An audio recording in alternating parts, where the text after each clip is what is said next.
6살 된 딸 소피아가 시한부라니요? 의사가 제게 그 말을 했을 때 제 머릿속이 하얘지며 아무 말도 할 수 없었습니다. 그저 이게 정말 우리 가족에게 일어난 일인가 라는 생각만 맴돌았어요. 아이가 제 옆에서 천진난만하게 웃고 있는 그 순간에도 그녀의 시간은 서서히 끝나가고 있었습니다. 안녕하세요. 저는 미국 텍사스에 사는 리사입니다. 몇 달 전만 해도 한국이라는 나라는 저에게 그저 먼 나라였어요. 하지만 지금은 이렇게 말할 수 있어요. 한국이 제 딸을 살렸다고요. 소피아는 태어날 때부터 심장이 약한 아이였습니다. 그녀는 항상 쉽게 피곤해했고 놀이 시간에도 친구들처럼 마음껏 뛰놀지 못했죠. 몇 번의 병원을 전전한 끝에 의사들은 희귀 심장 질환을 진단했습니다. 수술만 하면 완치될 가능성이 높습니다. 그 말이 희망이었어요. 하지만 그 다음에 나온 말이 우리를 완전히 무너뜨렸습니다. 수술비는 $25만 달러입니다. 보험은 적용되지 않습니다. $25만 달러요? 그 금액은 제게 현실적으로 불가능한 숫자였어요. 심지어 보험도 도움을 주지 못한다니요. 우리는 저축한 돈과 집을 팔아서 비용을 마련하려 했지만 빠듯한 예산으로는 턱없이 부족했어요. 설상흑항으로 수술 대기 시간은 최소 6개월. 하지만 소피아의 상태는 이미 나빠질 대로 나빠져서 그녀가 그 시간을 버틸 수 있을 거라는 보장이 없었습니다. 매일 밤 소피아의 곁에 앉아 그녀가 잠들어 있는 모습을 바라보며 저는 눈물을 흘렸습니다. 절망 속에서 희망을 찾기 위해 저는 인터넷을 뒤지기 시작했습니다. 그 과정에서 우연히 한국 의료 시스템에 대한 이야기를 접하게 되었어요. 세계 최고의 의료기술과 합리적인 비용. 처음엔 믿기 어려웠습니다. 미국에서는 병원에 가는 것 자체가 고통스러웠거든요. 예약도 몇 주씩 걸리고 간단한 상담조차 몇백 달러가 들죠. 그런데 한국에서는 빠르고도 저렴하게 치료를 받을 수 있다니 저로선 상상도 못할 일이었습니다. 하지만 무언가를 하지 않으면 아무것도 바뀌지 않을 거라는 생각에 저는 한국에 있는 병원들을 찾아보기 시작했습니다. 심지어 병원 이메일 주소를 찾아 몇 군데에 직접 메시지를 보내기도 했죠. 그 당시엔 그냥 마지막 발악처럼 느껴졌습니다. 답이 오겠어? 라는 생각이었거든요. 그런데 기적 같은 일이 벌어졌습니다. 다음 날 한국에 있는 한 병원에서 답장이 온 겁니다. 이메일에는 이렇게 적혀 있었어요. 소피아의 상태를 치료할 수 있습니다. 수술비는 약 $2만 달러로 예상됩니다. 치료가 극하다면 빠르게 일정을 잡아드리겠습니다. 읽으면서도 믿기지 않았어요. 미국에서는 우리를 절망 속에 내몰았던 금액이 한국에서는 감당할 수 있는 수준이라니요. 그리고 6개월을 기다려야 한다던 절망적인 시간이 한국에서는 단 며칠 만에 해결될 수 있다는 사실이요. 그날 밤 저는 남편과 상의할 것도 없이 바로 한국행 티켓을 예매했습니다. 돈이 없어도 어떻게든 가야 했어요. 딸을 구할 마지막 희망이 거기에 있었으니까요. 그리고 그렇게 소피아와 저는 생사를 건 여정을 시작했습니다. 비행기가 한국 인천공항에 착륙하던 순간 저는 울음을 참아낼 수 없었습니다. 이 낯선 나라가 우리에게 어떤 희망을 줄지 모른다는 생각에 가슴이 벅차올랐거든요. 하지만 한편으로는 불안하기도 했습니다. 혹시 이 모든 게 잘못된 선택이라면 어쩌지? 소피아를 살릴 수 없으면 어쩌지? 그저 기적을 믿고 싶을 뿐이었어요. 소피아와 함께 공항을 나서자마자 또 다른 놀라움이 기다리고 있었습니다. 병원에서 보낸 직원이 직접 마중을 나온 겁니다. 이른 시간임에도 밝은 미소로 맞아주며 우리를 병원으로 데려갔습니다. 미국에서는 환자 가족이 모든 절차를 알아서 준비해야 했기에 한국 병원에 이런 세심한 배려는 처음 겪는 일이었어요. 병원에 도착하자 모든 것이 마치 잘 짜인 기계처럼 돌아갔습니다. 접수부터 검진까지 모든 과정이 순식간에 이루어졌죠. 의사는 소피아의 상태를 확인한 후 이틀 뒤에 바로 수술을 진행하겠다고 말했습니다. 저희는 너무 놀라서 물었어요. 이렇게 빨리요? 준비할 시간이 필요한 건 아닌가요? 의사는 차분한 미소를 지으며 말했죠. 이미 보내주신 자료로 준비를 마쳤습니다. 소피아의 상태를 더 악화시키지 않기 위해 신속히 진행하는 것이 중요합니다. 그 순간 저는 안도의 한숨을 내쉬었습니다. 미국에서라면 불가능했을 이 신속함이 여기서는 너무도 자연스러웠거든요. 더 놀라운 건 검사 과정에서 소피아가 거의 울지 않았다는 점이에요. 의료진이 끊임없이 그녀와 대화하며 긴장을 풀어주었고 심지어 작은 선물까지 주며 환영해 주었습니다. 이런 따뜻함은 저희 가족에게 큰 위로가 되었어요. 수술 일정을 확정하고 나니 가장 큰 걱정이었던 비용 문제가 떠올랐습니다. 병원에서 비용 청구서를 건넸을 때 저는 손이 떨릴 정도로 긴장했어요. 그런데 그 금액을 보고 눈을 의심했습니다. 2만 달러 맞나요?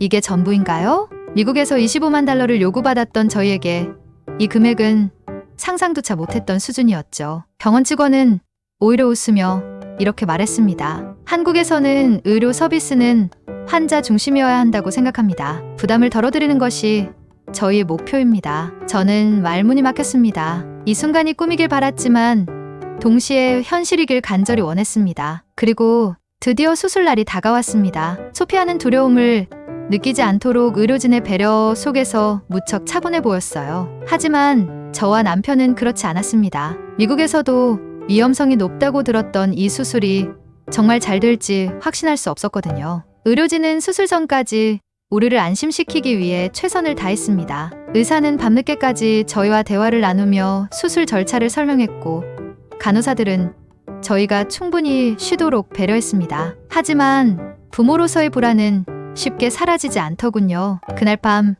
저와 남편은 한숨도 자지 못했습니다. 수술실에 불이 켜지고 닫히는 문 너머로 소피아가 사라지는 모습을 보면서 저는 모든 것이 멈춘 것 같은 기분이 들었습니다. 시간이 멈춘 듯 길게 느껴졌던 몇 시간 동안 제 손에 땀이 흥건히 배어 있었습니다. 수술실의 문이 열리고 의사가 나오는 모습을 본 순간 저는 심장이 멎는 줄 알았습니다. 의사의 얼굴엔 미소가 떠 있었고 그가 말했어요. 수술은 성공적으로 끝났습니다. 소피아는 곧 회복할 겁니다. 그 말을 듣자마자 제 다리에 힘이 풀리더군요. 그 자리에서 주저앉아 한참을 울었습니다. 소피아의 수술은 성공적으로 끝났습니다. 의사는 최첨단 의료 장비와 한국 의료진의 노력이 합쳐진 덕분이라고 했습니다. 모든 것이 완벽하게 이루어졌다는 설명을 들으며 제 마음엔 다시 희망이 싹트기 시작했죠. 소피아는 중환자실로 옮겨져 집중 치료를 받았고 하루 이틀이 지나면서 그녀의 얼굴엔 점점 생기가 돌기 시작했습니다. 그 순간 저는 한국이 준 기적 같은 이 기회에 얼마나 감사했는지 모릅니다. 하지만 모든 것이 끝났다고 생각한 그때 예기치 못한 일이 벌어졌습니다. 수술 후 일주일째 되던 날 소피아는 갑자기 심한 발열과 호흡곤란 증세를 보였습니다. 의료진은 즉각 소피아의 상태를 점검했지만 합병증 가능성이 있다고 했습니다. 이제 정말 괜찮아졌다고 믿었는데 또 무슨 일이 일어난 걸까요? 저는 무력감에 빠져 아무것도 할 수 없었습니다. 하지만 의료진은 흔들림 없이 움직였습니다. 응급실에서 추가 검사가 진행됐고 결과적으로 세균 감염으로 인한 염증 반응이라는 진단이 나왔습니다. 이런 경우 치료가 지연되면 심각한 결과를 초래할 수 있다고 했습니다. 저는 겁에 질려 울었습니다. 그럼 소피아는 괜찮은 건가요?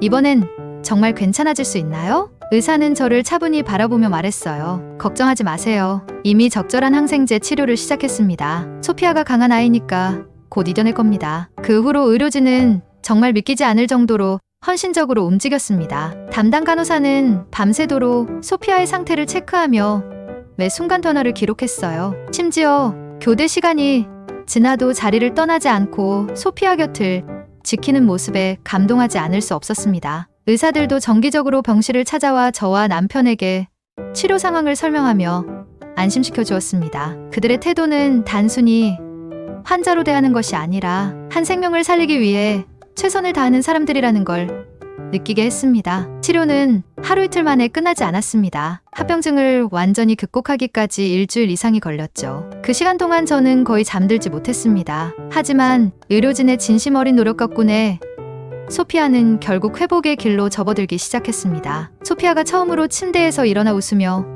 "엄마, 나 괜찮아졌어" 라고 말한 순간 제게는 세상이 멈춘 것 같았어요. 그동안의 고통과 두려움이 한순간에 녹아내렸죠. 한국에서 보낸 시간이 저희 가족에게는 인생의 가장 큰 기적이 된 겁니다. 딸의 웃음을 다시 볼 수 있다는 게 이렇게 큰 행복인 줄 몰랐습니다. 소피아가 제 손을 잡고 처음으로 병실 복도를 걸어 나왔던 날, 저는 모든 게 꿈만 같았어요. 한국이 우리 가족에게 두 번째 삶을 선물한 순간이었죠. 소피아는 퇴원 후에도 빠르게 회복했습니다. 병원 측은 그녀의 상태를 주기적으로 확인할 수 있도록 퇴원 후 상담과 회복 계획까지 철저히 마련해 주었습니다. 저희는 이제 한국 병원을 완전히 믿을 수 있게 됐어요. 의료진이 환자를 어떻게 대해야 하는지 그들의 따뜻함과 전문성이 저희에게는 너무나도 큰 감동으로 다가왔거든요. 소피아가 완전히 회복되기까지 2주 정도가 걸렸습니다. 그동안 병원을 방문하며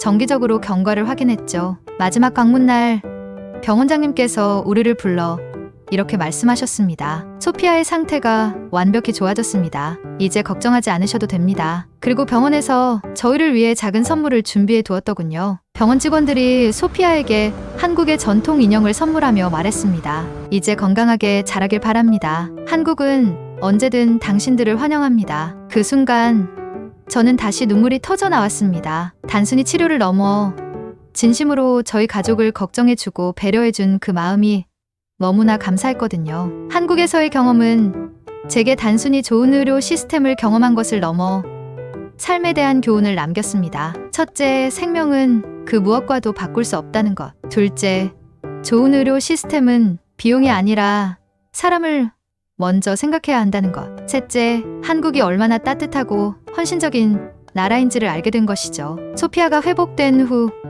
저희 가족은 병원 근처의 한 식당에서 처음으로 여유로운 식사를 했습니다. 아이는 쌀밥과 불고기를 너무 맛있게 먹었고 저희는 처음으로 안도감을 느끼며 웃을 수 있었습니다. 그날 밤 한국의 야경을 보며 저와 남편은 결심했어요. 이 이야기를 세계에 알려야 해. 한국은 정말 놀라운 나라야. 지금 이 영상을 보며 눈물을 흘리고 계신가요? 혹은 믿기지 않는 이야기라고 생각하시나요? 저도 처음엔 믿지 않았습니다. 하지만 한국에서 만난 의료진의 헌신과 배려, 그리고 그들이 선사한 기적은 제게 확신을 심어주었어요. 한국은 단순히 여행지나 문화가 놀라운 나라가 아닙니다. 생명을 구하고 가족을 지켜준 곳입니다. 소피아는 이제 건강한 모습으로 학교를 다니며 꿈이 의사가 되는 것이라고 말합니다. 자신처럼 아픈 사람들을 돕고 싶다면서요. 그녀의 말에 저는 다시 한번 감동했어요. 한국에서 경험한 모든 것들이 우리 딸에게도 새로운 꿈과 희망을 심어준 것 같았습니다. 이 이야기를 통해 한국 의료 시스템의 놀라움과 그 따뜻함이 더 많은 사람들에게 알려지길 바랍니다. 감사합니다. 한국. 여러분은 우리의 영웅입니다.